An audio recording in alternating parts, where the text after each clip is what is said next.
We're here today to detail our legislative package for the year. We've got a number of speakers. I'm going to be the traffic cop, shall we say, and very pleased to be here. As you know, we're laser focused on creating economic opportunity and trying to fold in a number of initiatives that we think help build that new Virginia economy that the governor and a lot of us have been talking about. And so with that, I want to turn it over first to the delegates Plum and Mason. They're going to talk about the first leg in the plank, which has to do with economic opportunity. I'm Ken Plum from the 36th District. My pleasure to speak to you today about our initiative to increase the minimum wage. Folks, we're not talking about drastic action. We're talking about 3 reasonable steps to allow Virginians to be in the marketplace, people to have a wage in which they can go and buy the things that they need. We also support a refundable, make part of the earned income tax credit reform refundable. Those are fundamental aspects of building a strong economy by moving more Virginians into the economy. Hey Ken, Monty Mason from the 93rd District, happy to be here today to talk about Veterans Opportunity. This morning, the First Lady, the Lieutenant Governor, and Admiral Secretary Harvey joined us in the Veterans Caucus to show the importance of this administration, and the House Democratic Caucus echoes that with a number of veterans initiatives. Mine's House Bill 2133 with Fort Eustis, Langley, and all the bases in southeastern Virginia. We're always talking about attracting, retaining these highly skilled, highly technical, and disciplined employees and trying to keep them in Virginia. What this does is makes the Virginia Veterans Values Initiative codified, as well as the Virginia Transition Assistance Program. And rather than focusing on veterans unemployment, it speaks to creating economic opportunity for veterans. So it's an attempt to double the number of businesses that are working to be certified and to attract veterans, indicating the jobs that they have and matching it to the available veterans that are going to be coming into the workforce in droves in the next couple of years. Also, Vivian Watts has a bill that expands upon that. It adds $1,000. You hire a veteran within 1 year of their transition period. If you retain them for 1 year, you'll get a $1,000 grant, up to $10,000. And this focuses on the lifeblood of our economy. Small business and medium-sized business capped at 300 people. So many veterans initiatives coming from the caucus, and I'm happy to be a part of it. Thank you.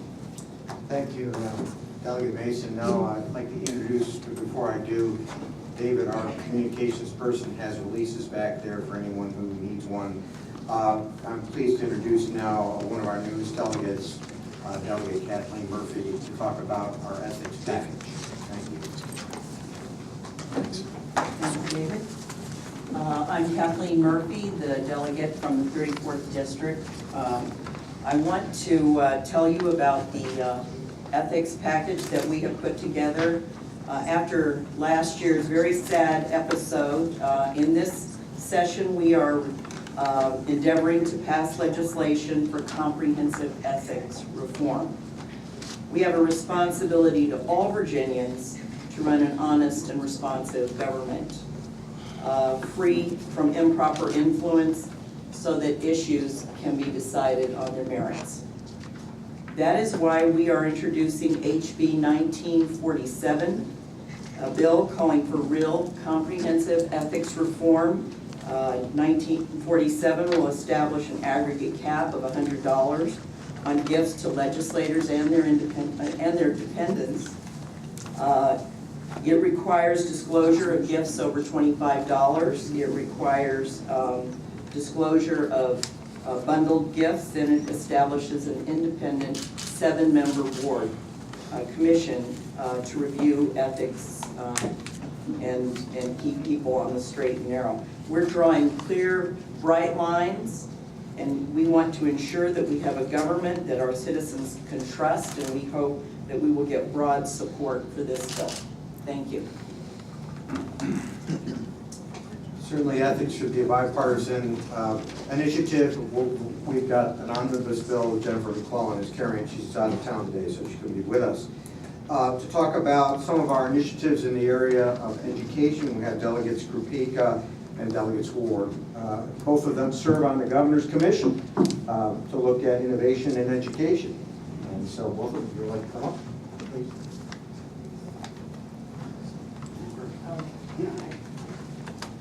morning.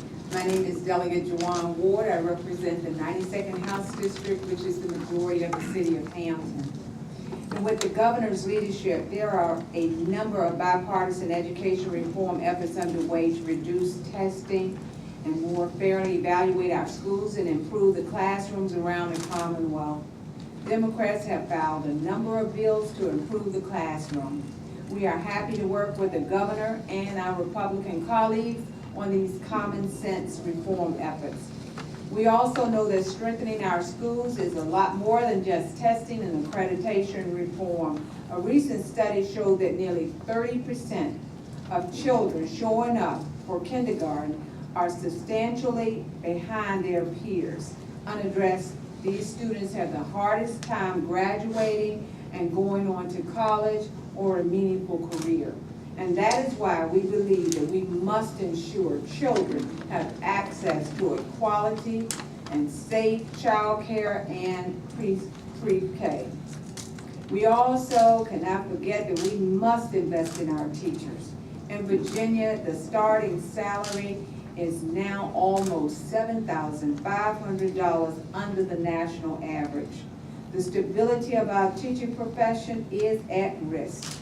Democrats will fight any cuts to K through 12 or higher education budgets, and we are pushing to find new money to increase salaries for our teachers, because after years of struggle and reduced purchasing power, our teachers deserve a real raise. Thank you. My name is Rob Krupicka. I'm the delegate of the 45th District, Arlington, Alexandria, and Fairfax. Despite rising costs, higher expectations, and greater needs, our Commonwealth is spending 16% less per pupil today than we were in 2009. We can't keep shortchanging our schools by asking local governments and local property taxes to pick up the slack. Parents are noticing that programs are being scaled back, classrooms are getting larger, we're losing qualified teachers, and unique school programs are getting reduced. That is why we are working to create new infusion of funds for pre-K to 12 education by raising the cigarette tax for the average on the East Coast. This not only bolsters our education system, it helps us fight illegal cigarette trafficking, which is funding gangs, organized crime, and some terrorist activities. We also can't keep squeezing families by letting college tuition rise faster than inflation.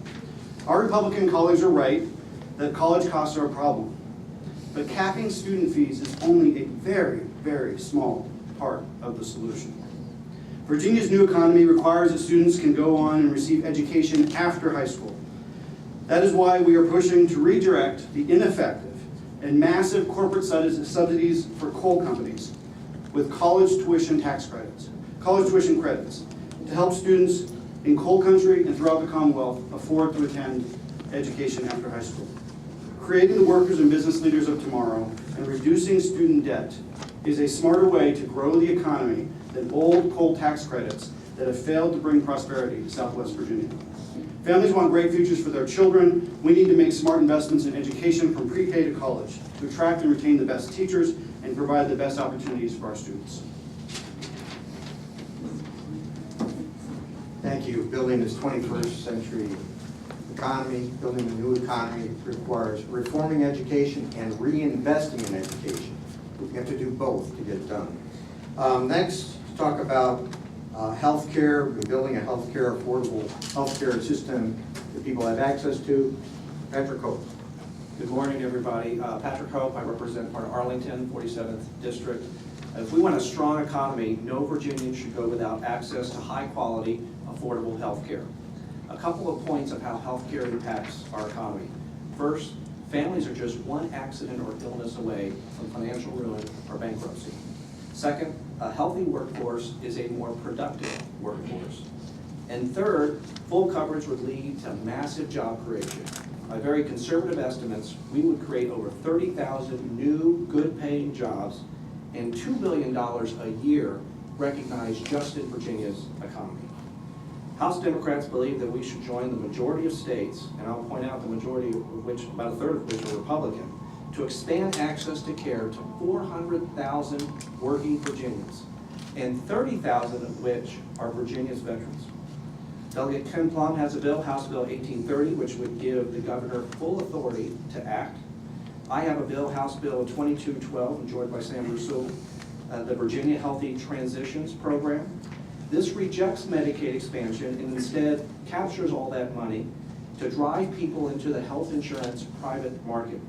It contains cost containment provisions dealing with fraud and abuse, co-pays, job training, with a heavy emphasis on prevention and quality and better outcomes. Providing health care should not be a partisan issue. There are uninsured Virginians all across this state, rural areas, urban areas alike.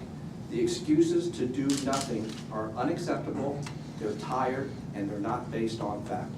It's time we stop putting our narrow political interests ahead of the people's interests and do what's best for Virginia's working families. Thank you, Delegate Hope. To talk about our initiatives related to public safety and being smart on crime prevention, Delegate Eileen. Hi, I'm Eileen. I represent the 41st District, which is in Fairfax County, parts of Springfield, Burke, Fairfax, and Fairfax Station. In addition to high-quality health care for Virginians and Virginian businesses, we must ensure that as lawmakers, we are protecting our communities through pragmatic public safety proposals. Safe schools, safe streets, and safe communities help attract businesses to the Commonwealth of Virginia. Our common sense solutions strengthen collaborations between the local law enforcement. They give the victims a voice, and they help reduce costs. Making our communities safe is just good common sense, common business sense. Our communities also include our college campuses. Several of Virginia's public higher education institutions are not only the main economic driver in their locality, but also for the entire Commonwealth of Virginia. They attract the best and the brightest students from across the Commonwealth and the world. We must ensure that our campuses are safe for all. That is why I have introduced HB 1343 this session. My bill 1343 will require the investigation of campus sexual assaults by campus and local law enforcement to the local Commonwealth's attorney within 48 hours. We need to continue to show victims that they will be heard and that the system will support them so that they'll be comfortable coming forward and working with the local law enforcement. By getting the Commonwealth's attorney involved, we can make sure that the investigation is promptly pursued and victims are provided the resources that they need. This is a bipartisan, common sense approach, and it's earned the support of stakeholders from across various areas: victims, Commonwealth's attorney, local law enforcement, advocates, Democrats and Republicans alike. By passing this bill, we can show victims that we will not tolerate sexual assaults on campuses. We can show them that they too can have faith in our justice system and that we are working together to keep them safe. Our universities have long been one of the Commonwealth's greatest assets and true economic engines. Creating the new Virginia economy means ensuring that students are safe on our campuses. Every parent I speak with agrees that we can strengthen our colleges and at the same time keep our students safe. Thank you very much. Next up to talk about our clean energy initiatives and how they feed into creating the new economy is Delegate Alfonso Lopez. Good morning, everybody. My name is Alfonso Lopez. I represent the 49th House of Delegates District, which is Arlington and Fairfax. The protection and preservation of the Virginia's environment is actually in our Virginia Constitution, and it should not be a partisan issue. With this in mind, the Democratic Caucus hopes all members will join us in fighting for legislation in 2015 that supports renewable energy and increased energy efficiency, reduces our carbon footprint, creating green jobs and growing the green economy, and invests in long-term solutions to key environmental concerns.